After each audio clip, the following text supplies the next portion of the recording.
आपने जणावी दઈએ કે બનાસકાંઠામાં ફરી મેઘરાજાની તોફાની બેટિંગ જોવા મળી। મોડી રાતથી અહીં જિલ્લાના ઘણા ભાગોમાં ધોધમાર વરસાદ પડ્યો। પાલનપુરમાં 4.6 ઇંચ વરસાદથી ઘણા ભાગો તરબોળ થયા તો પાલનપુરના હાઈવે પર ઘણા ભાગો પર કેડસમા પાણી ભરાઈ ગયા છે। ખાસ કરીને આબુ અમદાવાદ હાઈવે પર કેડસમા પાણી ભરાયા છે। બિહારીબાગ નજીક નેશનલ હાઈવે પર પાણી ભરાયા તો આબુથી અમદાવાદ જતા વાહન ચાલકો અટવાયા છે।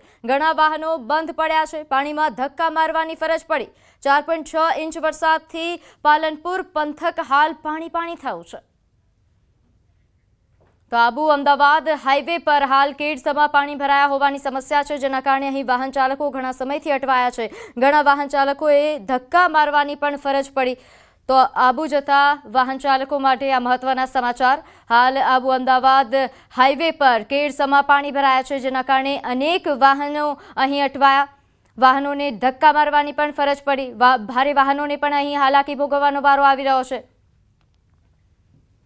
તો બનાસકાંઠાના ધાનેરાના માલોત્રા પાસેથી પસાર થતી રેલ નદીમાં નવા નીર આવ્યા। સિઝનમાં સતત ત્રીજી વખત રેલ નદીમાં નવા નીર આવ્યા।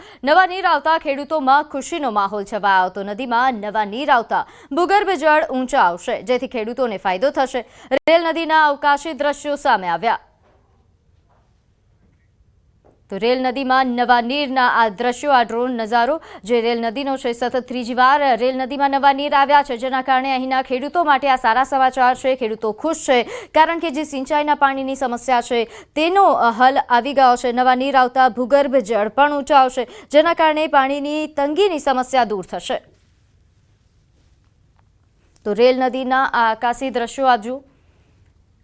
તો બનાસકાંઠા જિલ્લામાં મોડી રાત્રે પડેલા વરસાદના કારણે ઠેર ઠેર પાણી ભરાઈ ગયા છે। ડીસામાં 4.25 ઇંચ વરસાદ પડતા ગ્રામ્ય વિસ્તારોમાં ખેતરો જળબંબાકાર થઈ ચૂક્યા છે। ડીસા તાલુકાના કંસારી ગામે ખેતરોમાં પાણી ભરાઈ ગયા। પાકના વાવેતર બાદ ધોધમાર આવેલા વરસાદના લીધે પાક પર પાણી ફરી વળ્યું, જેથી ખેડૂતોના હાલ બેહાલ થઈ ગયા છે।